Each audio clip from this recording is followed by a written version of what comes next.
I'm wondering what you think about the probiotic market, because it's a fast growing market. You know, the gut, brain, the gut is such a integral part of overall holistic health, functional medicine. A lot of probiotics out there. You know, what do you think is happening right now in that market? Yeah, super fascinating. And I would largely say that most probiotics are not worth taking. This is going to be super controversial, but this is what I see, and I'll explain why. I think it's actually better to take prebiotics, these short chain fibers that will enhance and fuel the gut bacteria that's already in you. And I think it's also effective to take postbiotics, a new term for the short chain fatty acids, like butyrate, especially butyric acid, C4, a 4-carbon short chain fatty acid. That is what these probiotics end up making in the gut. And so you've got the fuel for probiotics, and you've got the product that probiotics make, which is these short chain fibers, things like FOS, GOS, et cetera. And then you've got these short chain fatty acids, in particular butyrate, that are going to fuel gut health. Now, gut-brain axis, definitely. We see leaky gut and we see leaky brain. We see the majority of these neurotransmitters actually in the gut over the brain. So when we see gut dysfunction and we see low levels of these neurotransmitters in the gut, we see that manifested further in the brain. So when there's depression, when there's anxiety, when there's mood disorders, when there's Parkinson's, Alzheimer's, et cetera, we see a lot of that going on in the gut. There definitely is an interplay between the two. Now, probiotics, I would say there's just so much bacteria. To add bacteria into the mix and think you're really moving the needle, I just feel like it's tough. And when your body is constantly flexing around the bacteria it's choosing to keep you resilient based on the bacteria you're exposed to.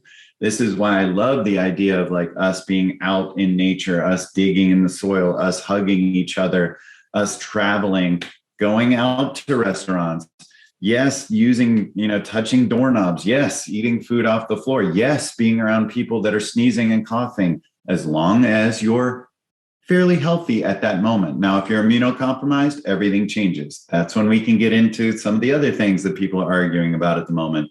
Some of those things I feel can make sense when you're immunocompromised.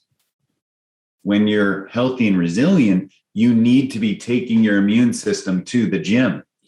You're about 10x more bacteria than you are human cells. So bacteria is more you than you are you, if that makes sense.